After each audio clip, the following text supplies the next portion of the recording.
ఏంటత్తయ్య పిలిచారేంటి? ఎంత 1000 రూపాయలు ఇచ్చారా? వదినకేనా? తెస్తాలేండి. వదిన వచ్చిందని మా వదిన పెట్టడానికి చీర తెమ్మంది, తెచ్చాను. ఇదే తీసుకున్నా, 1000 రూపీస్ ఇచ్చింది. నేను 500లోనే తెచ్చాను. ఈ చీర తీసుకెళ్ళి ఇస్తా ఇప్పుడు. తెచ్చాను అత్తయ్య చీర వదినకి. ఇదిగోండి, తీసుకోండి.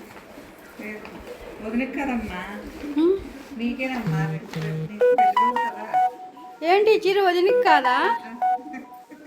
వదినకి తను చెప్పారు. అవునా అత్తయ్య, థ్యాంక్స్. నా పెళ్లి రోజు నచ్చదని నిన్నే తెచ్చుకోమన్నాను. అవునా? అయ్యో అత్తయ్య, నేను వదినకి అనుకున్నా అత్తయ్య. నాకే నా మ్యారేజ్ డే గిఫ్ట్ ఇస్తున్నారా? ఓకే, థ్యాంక్ యూ అత్తయ్య. అయితే ఇప్పుడు ఈ పెళ్లి రోజుకి ఇదే కట్టుకోమంటారు. సరే అత్తయ్య.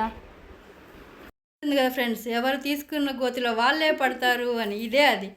1000 రూపాయలు పెట్టి చీర కొనుక్కున్నా అయిపోయేది. 500 పెట్టి ఆవిడకి చీర కొనుక్కున్నా అదే నాకు వచ్చింది. అంతే.